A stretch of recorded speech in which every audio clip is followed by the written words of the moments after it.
Indian Prime Minister Narendra Modi pushed for self-reliance in his speech on the country's 80th Independence Day.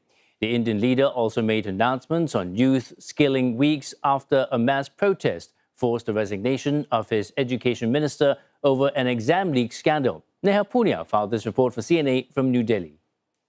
Prime Minister Narendra Modi used much of his 75-minute-long speech from the iconic Red Fort to talk about self-reliance and how Indians should work together to make India a developed country in the next 20 years. It's not the first time the Indian leader has invoked self-reliance as an idea, but this time around the message came as the West Asia conflict impacts economies not directly involved in the war, including India's. Energy security. इसका मैंने कहा कि हमें alternate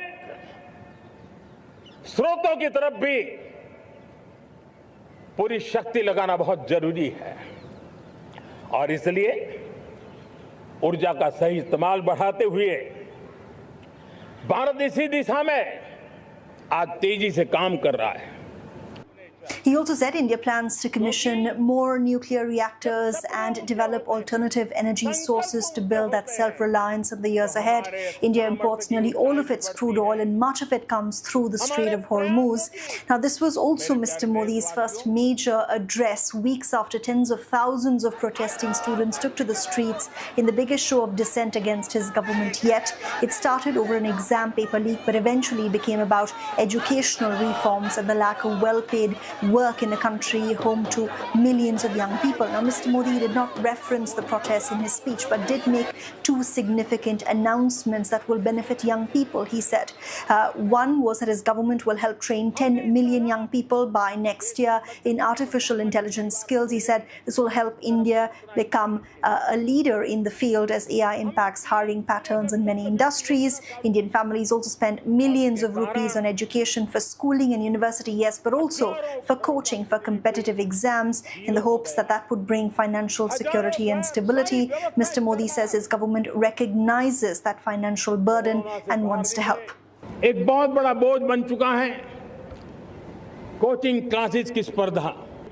हमने युवाओं के लिए विभिन्न परीक्षाओं की फ्री ऑनलाइन कोचिंग हमने करने का निर्णय किया है. Experts say the announcements are coming ahead of key regional elections next year, which will put Mr. Modi's popularity to the test, including in the state of Uttar Pradesh, which is key to Mr. Modi's political ambitions. Now, the Cockroach Janata Party, which helmed that protest here in New Delhi and forced the resignation of the education minister, has meanwhile also announced an audit, nationwide audit of state-run schools.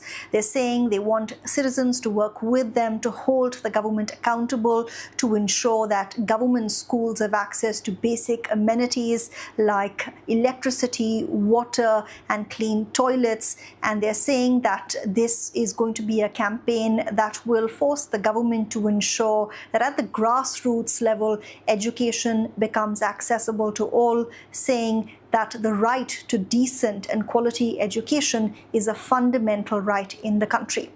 For CNA, I'm Neha Poonia in New Delhi.